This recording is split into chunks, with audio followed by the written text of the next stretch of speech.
Boa noite, Vitor. Seja bem-vindo mais uma vez aqui ao seu jornal, viu? Boa noite, obrigado.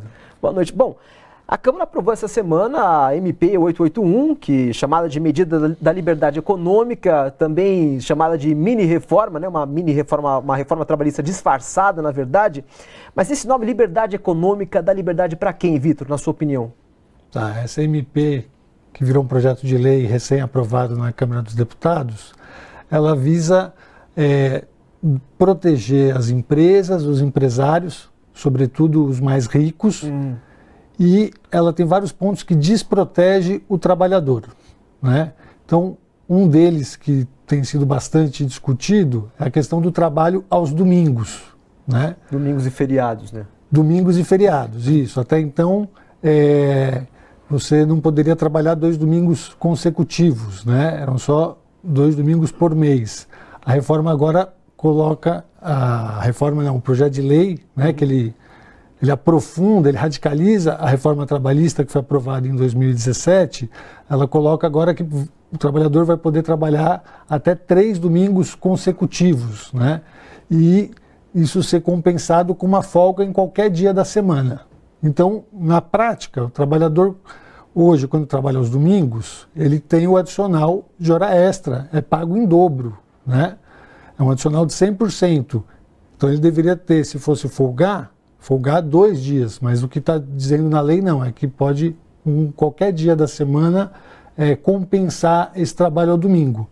Esse ponto, ele coloca também um problema que é para o convívio social familiar dos trabalhadores, né? Porque imagina um casal cujo ambos tenham que trabalhar no mesmo domingo, com quem vai olhar as crianças. Então, ela até é meio contraditória em relação ao discurso do governo, né, de família e de prezar essas coisas.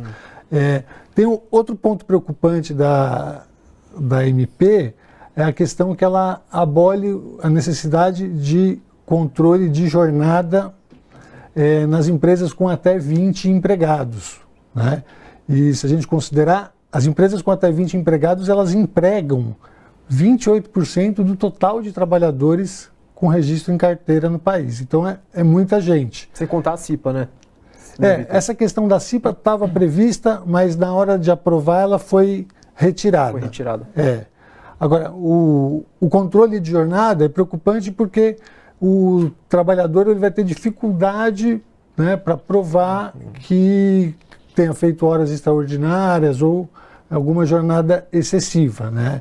Então é uma medida que ela visa desregular, dificultar a capacidade do Estado fiscalizar as empresas, né? Então beneficia, como você perguntou, as empresas, os empresários e, sobretudo, os mais ricos. Explorar mais a mão de obra do trabalhador, né? Há essa possibilidade. Agora, os dados revelados recentemente pelo IBGE indicam que o desemprego ainda atinge quase 13 milhões de brasileiros e muitos ainda estão nessa situação, né? Por que esse governo não consegue gerar emprego, Vitor? O que acontece com ele, na sua opinião? Então, é uma série de medidas, né, que foram tomadas desde o governo anterior do Temer. Então, a PEC de teto de gasto que constrange o investimento público, a ampliação da terceirização para toda e qualquer atividade que precariza o mercado de trabalho, reduz os salários, a massa salarial, o mercado interno de consumo. Depois a reforma trabalhista, a reforma da Previdência e agora essa MP 881. Todas essas medidas, né, elas vão no sentido de beneficiar apenas um setor da sociedade, né, que é o setor financeiro, principalmente, em detrimento do trabalhador.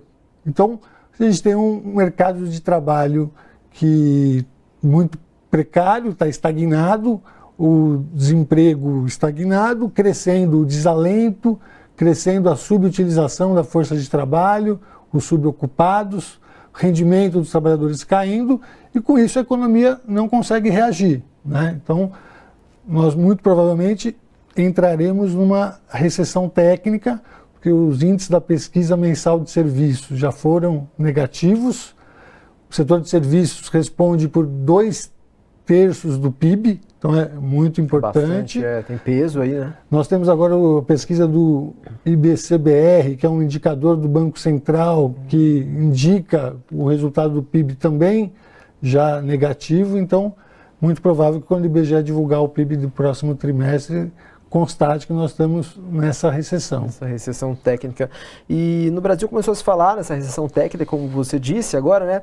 Agora, para analisar esse quadro, como é que o Brasil consegue se projetar diante desse quadro para o futuro, para os próximos anos, Vitor?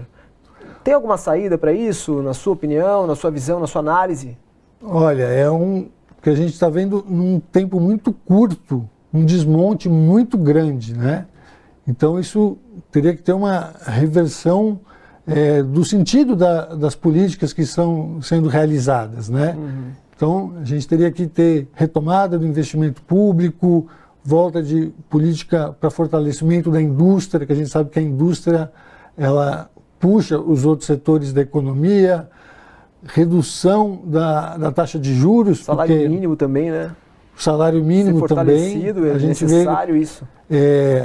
Redução da taxa de juros, porque a gente viu até a taxa básica de juros da economia, a Selic, caindo, mas isso não chega na ponta para o consumidor final, né? Os bancos continuam cobrando as maiores taxas de juros do mundo. Então teria que ter essa ampliação do crédito. E, como você bem falou, ganhos reais de salário, né? Então a política de valorização do salário mínimo seria fundamental para fortalecer esse mercado interno de consumo. E a gente viu o governo também anunciando que não vai haver aumento real no salário mínimo, o que preocupa e nos coloca numa situação de difícil retomada aí do dinamismo econômico. Vitor, obrigado mais uma vez pela presença aqui no seu jornal, viu? Bom fim de semana, obrigado.